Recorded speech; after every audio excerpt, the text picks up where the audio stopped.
저희 회사의 창업 이념, 창업을 할 때 가장 기본적으로 제가 생각했던 부분이 첫째는 생존이라는 겁니다. 생존. 기업은 절대로 망하면은 안 됩니다. 반드시 살아 있어야 되는 거예요. 왜냐하면은 제가 한 번 망해봤더니 이 망하는 것 자체가 범죄 이상의 어떤 피해가 발생을 하는 거예요. 그리고 경영자도 실패를 하게 되면은 사실은 범죄자 취급을 받습니다. 그래서 절대로 망하면은 안 되겠다. 그런데 망하지 않으려고 하면은 망하는 이유를 알고 있어야 되고, 그리고 거기에 대한 대비책을 가지고 있어야 된다 하는 거예요. 기업이 망하는 이유는 간단합니다. 비용 때문에 망합니다. 비용이 발생 안 하면은 그냥 문 열어놓고 그냥 계속 가도 돼요. 그런데 이 고정적으로 발생하는 비용 때문에 망하게 된다 하는 거예요. 그래서 이 비용이라는 것이 이제 고정비하고 변동비로 나누게 되는데, 고정비 중에서 예를 들면 가장 큰 게 인건비입니다. 인건비. 그리고 이제 사람이 있으면은 사무실도 있어야 되고, 이런 임대료가 나가게 되고, 기타 등등 회사가 존립하는 데 있어서 필요한 그런 비용들이 나가는데, 이 인건비를 줄일 수 있는 범위 내에서는 완벽하게 줄여야 되겠다. 그러면은 완벽하게 줄이는 것은 어디까지 줄이는 거냐면은 제로화 시키는 거예요. 제로화. 그렇죠? 제로가 돼 버렸어. 그러면은 더 이상 줄일 수가 없어요. 그게 이제 절대치가 되겠죠. 그래서 비용이 발생하는 가장 큰 요인인 사람을 줄이는데, 제로 상태까지, 그러니까 무인 상태까지 줄이겠다 하는 거예요. 그래서 저희 회사에 지향하는 그 경영 방침 중에 하나가 무인 회사를 만들겠다 하는 것이 목표입니다. 그렇게 하려고 하면은 이제 전산화를 해야 된다 하는 거예요. 전산화를 통해서 컴퓨터가 대신 일을 할 수 있도록 함으로 말미암아서 인원을 극소화해야 되겠다 하는 거예요. 왜냐하면 성장에 따라서 거기에 이런 인력을 확충을 하고 거기에 맞춰서 비용이 성장하는 데 따라서 점점 증가를 하게 되는 겁니다. 그런데 이 매출은 어느 상황에서 급격히 감소를 하는 그런 사태가 생길 수도 있는데, 인력을 급격하게 그만큼 줄이기가 힘이 드는 거예요. 그러다 보니까 이제 그 인력에 들어가는 비용을 감당을 못해서 기업이 도산을 해버리는 경우가 있다 하는 거예요. 그래서 저희 회사는 절대 망하지 않는 회사를 만들어야 되겠다. 저는 뭐 월급쟁이 시절에도 뭐 공장도 짓고 뭐도 하고 다 잘 했어요. 성공적으로 잘 했는데, 제가 이제 제가 기업을 창업을 해서 인터넷 백화점을 차려 가지고 이 일을 하다가 망했어요. 망한 요인은 지금은 이제 인터넷 쇼핑하고 하는 것들이 아주 일반화되어 있지만은 13년 전, 14년 전만 하더라도 그렇게 일반화되지가 않았었습니다. 그래서 시대를 너무 앞서가다 보니까 시대가 나를 못 따라오는 거예요. 그러다 보니까 쫄딱 망한 거예요. 그래서 기업은 절대로 망하면 안 된다. 그러니까 망하는 원인이 뭐냐면은 바로 비용 때문에 망한다.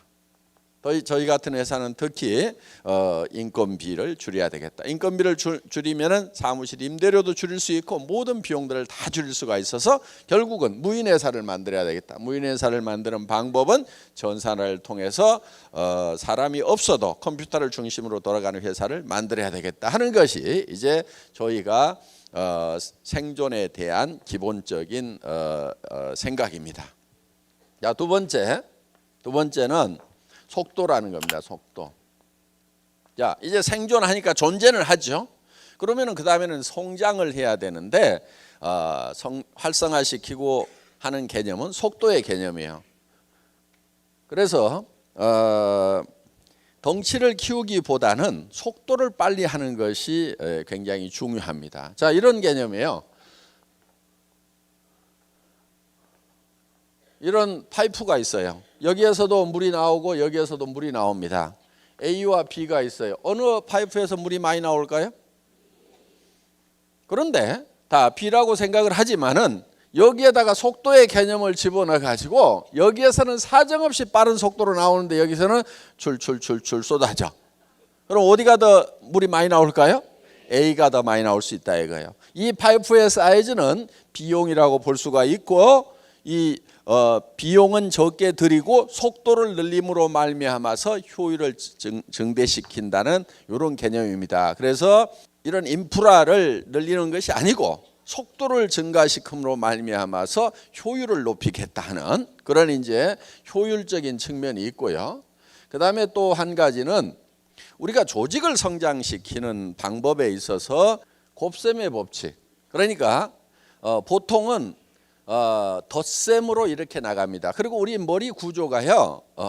더하기 빼기는 아주 능숙하게 정확하게 하는데 곱하기의 개념이 감이 잘 안 잡혀요. 우리의 감각하고 실질적인 곱하기의 결과하고는 차이가 굉장히 많습니다. 예를 들면은 월급을 주는데 오늘 1원, 2일 날은 2원, 3일 날은 4원, 4일 날은 8원 이렇게 해가지고 31일까지만 주면은 월급이 얼만큼 될 것인가 하는 거예요.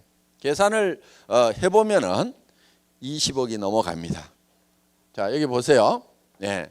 그러니까 우리가 생각할 때 오늘은 1원, 그 다음 날은 2원, 그 다음 날은 4원, 8원, 16원, 32원 뭐 이렇게 가면은 사실은 첫날 1원으로 시작했으니까 30일 돼봐야 뭐 몇백만 원 되겠지. 우리 머리는 되게 그렇게 생각을 밖에 감이 안 와요. 그런데 실제로 계산을 해보면은 31일 한 달만 그렇게 가더라도 20억이 넘는 돈이 발생을 한다 하는 거예요. 그러니까 우리의 사업의 성장 속도는 곱셈의 법칙이 적용이 되고 있다 하는 겁니다. 승수가 적용이 되고 있다 하는 거예요. 그렇기 때문에 이게 이제 이 계산이 잘 되는 머리를 가지고 있어야 됩니다. 그래서 뭐를 믿어야 되냐면 자기의 감각을 믿는 것이 아니고 이 수학이 계산해 놓은 이거를 믿어야 되는 거예요. 그러니까 이 세상은 어떻게 보면 수학으로 만들어졌다고 하죠. 어마어마하게 높은 빌딩 짓죠. 한 100m 넘어가는 빌딩 짓죠. 그거 수학으로 계산하니까 그걸 짓는 거예요. 보통 사람들 생각할 때는 그런데 그 밑에 이런 빔을 보면은 이게 이 빔이 과연 이 100m가 넘는 300m가 넘는 100층이나 되는 이 건물을 버틸 것인가 못 버틸 것 같은데 건축 설계하는 사람들은 다 계산을 해서 정확하게 버틸 수 있도록 계산을 해놓은 거예요. 그러니까 그 건물이 버티고 있단 말이에요. 우리가 느끼는 감각하고 실제로 수학적으로 계산을 했을 때하고는 다르다. 그런데 우리는 뭐를 믿어야 되냐면 수학이라는 걸 믿고 가야 된다 하는 거예요. 그래서 내가 어떻게 7천만 원을 버느냐 5천만 원을 버느냐 말도 안 된다. 여러분들의 감각으로는 말이 안 될 수가 있어요. 그렇지만 여러분들이 믿어야 될 거는 수학을 믿어야 된다는 거예요. 곱셈의 법칙을 믿고 가야 된다는 겁니다. 그렇기 때문에 우리는 엄청난 속도가 난다 하는 거예요. 그래서 평생 20년 30년을 월급쟁이를 해도 700만 원 1000만 원 받기가 힘든데 우리는 정말 3년 5년 만에 그 10배에 다다르는 5천만 원 7천만 원을 벌 수가 있게 된다 하는 겁니다. 그러니까 이거는 수학이기 때문에 가능한 거예요. 수학이기 때문에. 뭘 믿어야 돼요? 내 감각을 믿어야 돼요? 아니면 수학을 믿어야 돼요? 수학을 믿어야 된다 하는 거예요. 자, 세 번째는 우리가 이 조직을 성장을 시킬 때 이거를 전달하는 방법이 병렬로 전달이 된다 하는 거예요. 병렬. 지금까지 이 사업을 전개하는 방법들을 보면은 대개가 직렬로 이렇게 전달이 됐었어요.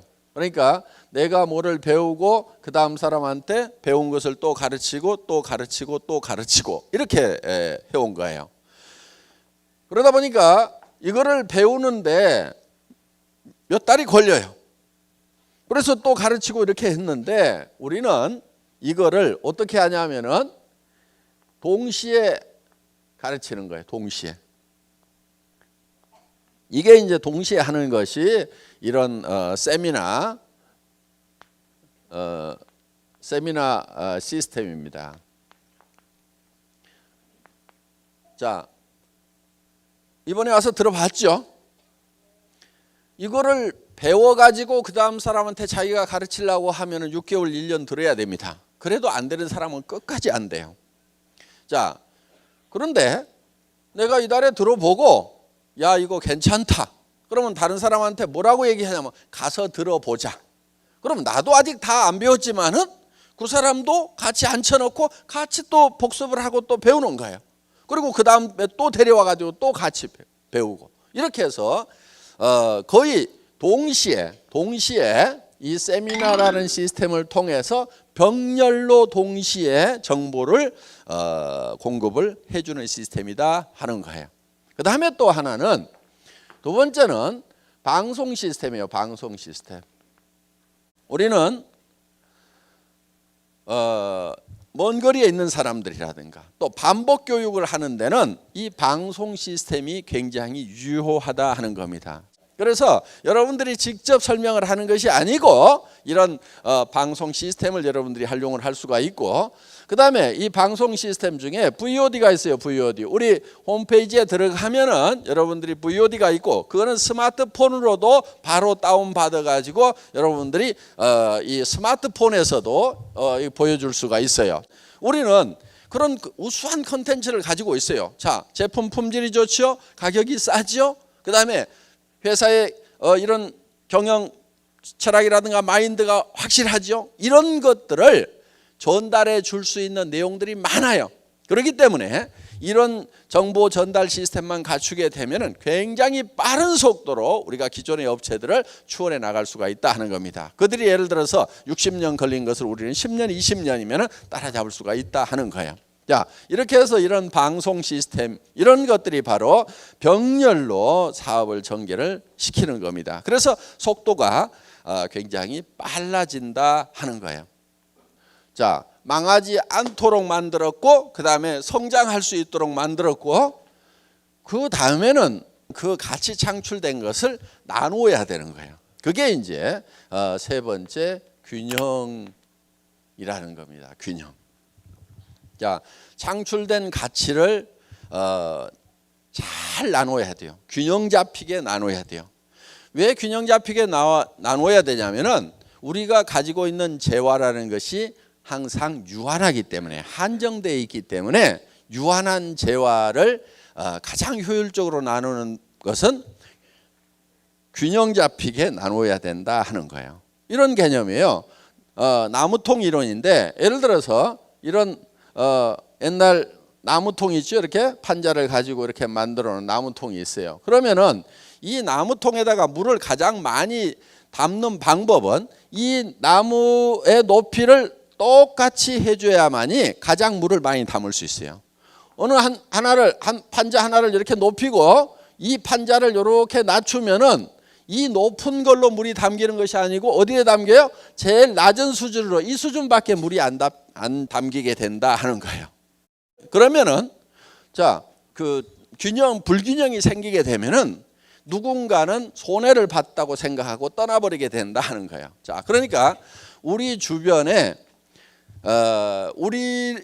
우리가 있으면은 우리 주변을 우리를 구성하고 있는 이 구성 요소들이 있어요. 그걸 이제 기업에서는 되게 고객이라는 표현을 쓰는데 내부 고객이 있고 외부 고객이 있어요. 그러면은 자, 애텀이라는 회사가 있으면은 우리의 고객 중에 우리 사업하시는 분들이 외부 고객이죠. 사업자들이. 그렇죠? 그럼 여기는 뭘로 나눠줘요? 수당이라는 걸로 잘 나눠줘야 된다 하는 거예요.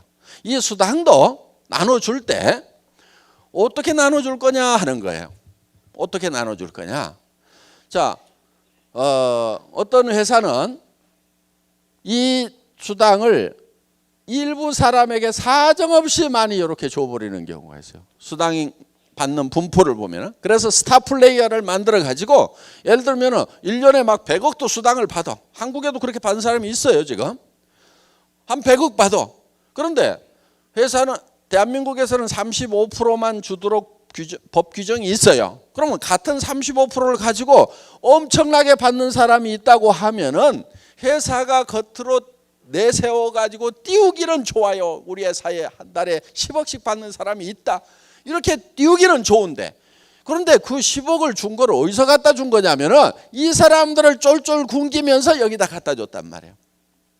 그래서 우리 회사는 그렇게 안 줘요. 이만큼만 줘요. 이만큼만.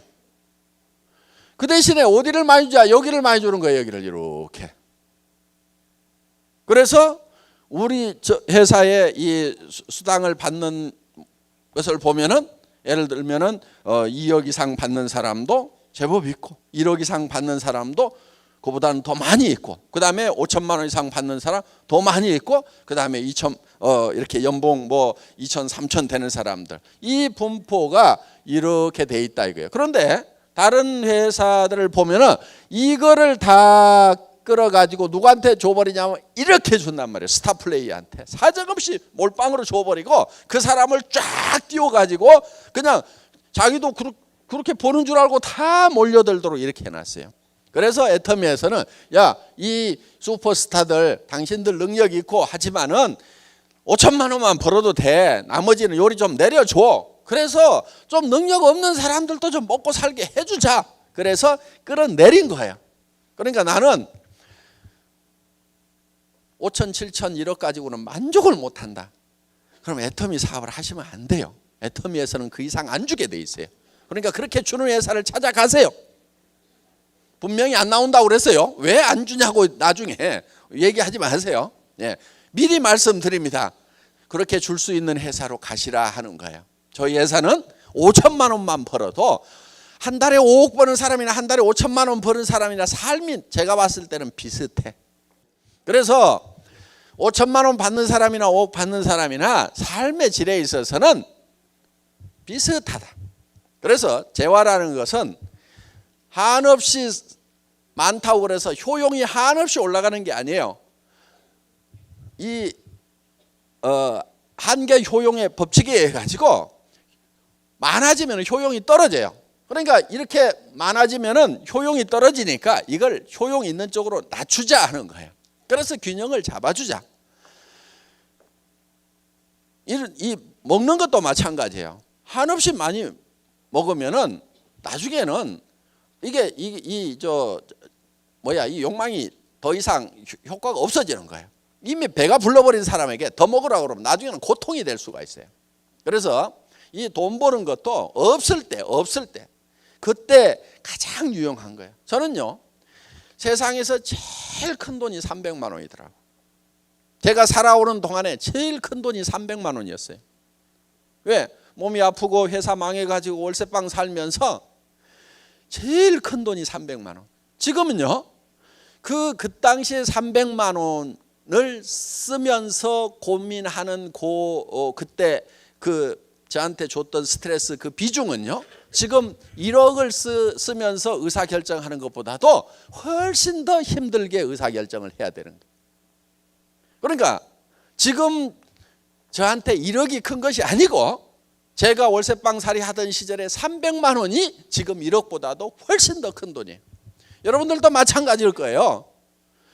지금 1억보다도 더 큰 돈이 생활비 300만 원이 훨씬 더 커요. 그러니까 여기에다가 효용이 낮은 쪽에다가 이렇게 쌓아놓을 것이 아니고 300만 원 벌 수 있도록 500만 원 벌 수 있도록 이쪽으로 내려주자 이거예요. 그러면은 우리가 가지고 있는 재화의 효용이 전체적으로는 올라가는 거예요. 이걸 극대화시킬 수 있는 거예요. 그래서 한쪽으로 쏠리는 것을 잡아줌으로 말미암아서, 균형을 잡아줌으로 말미암아서 우리 안에 쌓여 있는 재화의 효용을 극대화시키겠다 하는 것이 이제 이 수당 체계에 있어서도 균형 감각을 가지고 만든 거예요.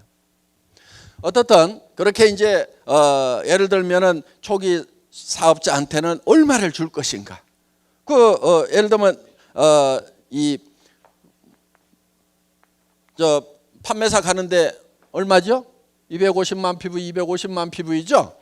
이거를 200만 PV로 해가지고 또 시뮬레이션 해보고 150만 PV 해갖고 시뮬레이션 해보고 그 다음에 300만 PV 해갖고 500만 PV 해갖고 수도 없이 시뮬레이션을 해본 거예요. 지금은 250만 되어 있지만 이 숫자를 결정하기까지는 저는 모든 숫자가 다 들어가 있었어요. 그래서 그 다음에 250만 해가지고 판매사 가는 거하고 100만 해가지고 가는 거하고 100만이 더 좋을 것 같죠. 그런데 문제는 뭐냐? 나오는 수당은 그만큼 줄어드는 거예요. 그러면 여기서 도전을 할 만한 가치가 계단처럼 돼 있어야 돼요. 계단, 이렇게 계단이 있죠. 이게 이 계단이라는 것이 너무 크면은 이거 못 올라가겠다, 안 올라가. 너무 짜잘하게 해놓으면 어떻게 하느냐? 여기서 여기를 안 가. 왜? 올라가 봐야 별 볼 일 없으니까. 그래서 계단의 사이즈를, 크기를 적당하게 잡아내는 거. 도전해서 받으면 상당히 기분이 좋고 도전을 해볼 만큼 만만하게도 보이고, 요게 이제 숫자가 전부 심리적인 부분까지 다 반영이 돼야 되는 거예요. 그러니까 경영자가 현장에서 뛰어보고 사업을 해보지 않았으면 이런 숫자를 못 만들어내는 거예요. 그런데 저는 사업자도 해봤다고 그랬잖아요. 제가 현장에 감각이 있으니까 어느 정도 계단을 사이즈를 해야 되는지를 만들어낸 거예요. 어떻든 이런 걸 가지고 이렇게 이제 밸런스를 잡아놓은 거예요. 이게 전부 다 균형을 잡은 거예요. 그래서 사업자들은 수당 면에서 이 균형을 잡는데 위에하고 중간하고 밑에하고를 어떻게 해놓을 거냐. 그런데 밑에다가 너무 많이 주다가 위에가 적어버리면은 안 해버려. 그렇죠. 그 다음에 밑에를 조금 주고 위에를 너무 많이 주면은 밑에서 힘들어서 나자빠져. 그러면 위에 올라갈 수가 없어. 그래서 이제 이걸 적당하게 요걸 균형을 잡는 그 작업이 있었다 하는 겁니다. 그 다음에 사업자 옆에 소비자가 있어요. 소비자.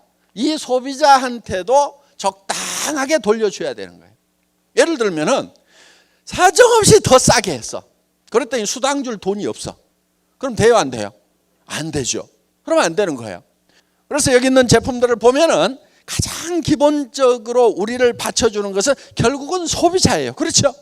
그래서 우리 회사는 사업자가 소매 마진을 붙여서 팔아도 소비자들이 이익이 될 만큼 그만큼 소비자 이익을 많이 챙겨놨다 하는 거예요.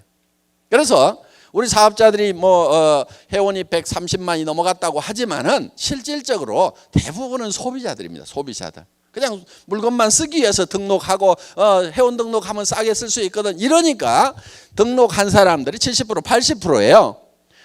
그래서 소비자의 이익도 우리는 적당하게 잘 챙겨놨다. 여기에도 나눠준다 이거예요. 분배를 해주고 있다 이거예요. 자, 사업자한테도 수당이라는 거, 이건 35% 나눠주게 돼 있어요. 35% 나눠주고 소비자한테는 더 좋은 거를 더 싸게 팔고, 그러면 그들에게도 이익을 나눠주는 거죠. 자, 그 다음에 여기에 생산자들이 있어요. 이 생산자에게도 이익을 나눠줘야 돼요. 유통업자가 칼자루 쥐고 있다고 그래가지고 사정없이 두들겨 패가지고 다 빨아먹어 버리면은, 그럼 생산자가 살아요, 못 살아요? 죽어버려요. 그러니까 그렇다고 생산자가 거품 붙여가지고 바가지 씌우도록 놔두면 절대 안 되죠.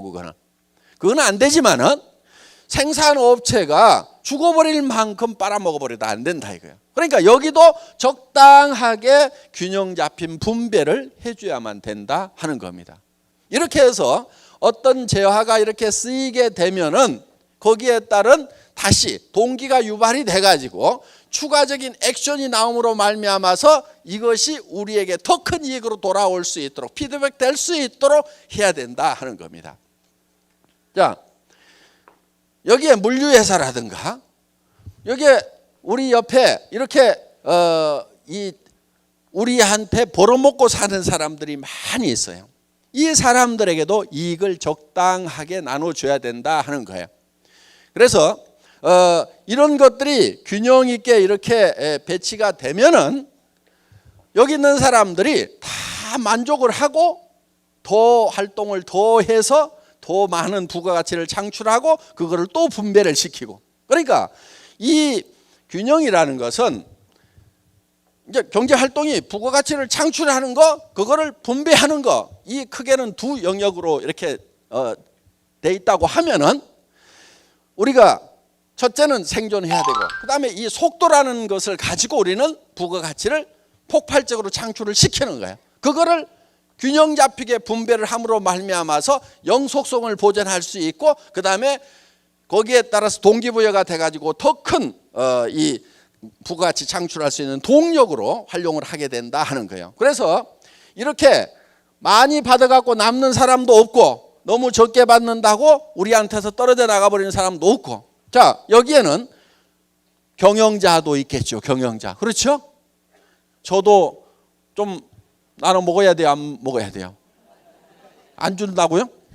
나 안 해. 그럼 나도. 근데 너무 많이는 안 주더라도 재미가 있을 만큼은 줘야 돼. 그렇죠? 많이 버는 것이 맞다고 그래가지고 한없이 소유를 해야 되느냐? 그건 아니에요. 그거를 다시 2차 분배를 해줘야 되는 거예요. 예를 들면은 장애인 참석해요? 못해요? 못해요. 그 다음에 20세 이하 어린이들 사업 못하게 돼 있어요. 그런데 소년 소녀 가장이야. 그 다음에 연세가 너무 많으셔가지고 여기까지 오시지도 못하는 노인네들도 있어. 그러면 이 시스템에 참여 못하는 사람들에게는 별도의 분배 시스템을 가지고 있어야 된다 이거예요. 그래서 그거는 우리 법인도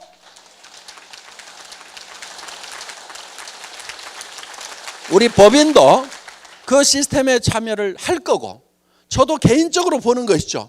그러면 거기에 대해서 또 다시 제2차적인 분배를 할 수 있는 시스템을 갖춰야 된다 이거예요. 그래서 일정한 금액 이상이 되는 부분에 대해서는 그거는 흘러 넘쳐 가지고 다른 쪽에 또 분배가 2차적인 분배가 돼야 된다. 그래서 제일 좋은 분배는 이 우리 애텀이라는 회사의 기업 시스템 안에 들어와 가지고 활동을 하면서 역할을 하면서 여기에서 자기 몫을 분배 받아가는 것이 제일 좋아요. 좋고, 그 다음에 할 수 없이 커졌어. 그러면 거기에 대해서는 2차적인 분배를 해서 주변에 또 안전장치를 마련해 놔야 된다. 애터미 사업하는 사람만 무지무지하게 부자고 못하는 사람들은 쫄쫄 굶고 있고 맨날 다 거지돼 있으면 그거 살기 좋겠어요? 그래서 그 사람들에게도 뭔가 사회적으로 돌아가는, 이렇게 해서 분배가 잘 되면은 효율이 극대화되는 거예요. 그러면은 이게 전체가 계속해서 발전을 하는 거예요. 근데 이게 언밸런스가 져가지고 어느 놈이 너무 많이 빨아먹어 버린다. 예를 들면 사업자 중에서 사업자가 사정없이 세가지고 많이 빨아가 버리는 경우도 있어요. 가부와 가지고 어떤 식으로 빨아가냐면은 사업자 협의회가 회사에 납품 공급권을 가져. 그거 안 주면 우리 다른 회사로 가겠다. 그러면 경영자가 그걸 주라고 그래. 그러면 수당은 35% 이상 못 주니까 납품하면서 거기서 기업을 하나 차려 가지고 여기 통과시키면서 이렇게 해가지고 사업자들이 이익을 남겨먹는 이런 수법들, 내 알아. 어떤 회사가 했는지 안단 말이에요. 이런 거 못하게 하는 거예요. 그러니까 우리 회사는 예를 들면은 그런 거를 요 회장도 할 수가 있어요. 그렇죠? 납품하면서 중간에다 회사 하나 넣어가지고 여기다 이익 떨어뜨리고 이런 거 할 수도 있단 말이에요. 이런 거를 하면은 절대로 안 되는 거예요. 이거를 못하게 하는 거예요. 제 아주 친한 분이 이거를 하겠다는 거예요. 아니 나 혼자 먹겠다는 거냐, 너한테도 좀 나눠줄 테니까 회사 하나 차려가지고 중간에 거쳐가지고 내가 납품을 해주겠다 이거야. 그래가지고는 하겠다는 거예요. 이 친구하고 내 사이 나빠졌어요. 하지 말아라. 그런데 쟤 변했다 이거야. 쟤 변했다 이거야. 어차피 금 받고 하는데 그 자기가 좀 여기서 해가지고 같이 나눠 먹자는데 얘가 나빠졌다는 거예요. 제가 나빠졌어요? 안 나빠진 거예요. 그래서 너하고 사이 안 좋다네요. 안 좋아졌어. 내가 이렇게 얘기했어. 그거 네가 그거 하면은 내 동생들이 가만히 있겠냐? 그렇죠? 삼촌이 가만히 있겠냐? 조카들이 가만히 있겠냐? 어이 큰아버지 작은아버지 나도 좀 해먹읍시다 하고 벌떼처럼 달라들 건데 누구는 해주고 나는 안 해주냐고. 너하고 원수 안 되려고 내가 이걸 해주면은 주변에 있는 사람들하고 다 원수 된다 이거야. 그러니까 이런 걸 하면 안 되는 거예요.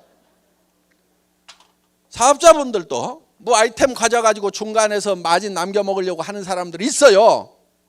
그거는요 될 일도 안 돼. 그렇게 하면 안 해버려. 그거는 제가 일부러 그 아이템 안 실었으면 안 실었지 그런 시스템은 절대 안 만들어요. 그러니까 여기에서 역할이 없는데 이 부가가치 창출을 못하는 그런 데다가 누수되는 거 이거를 철저하게 막아야 돼.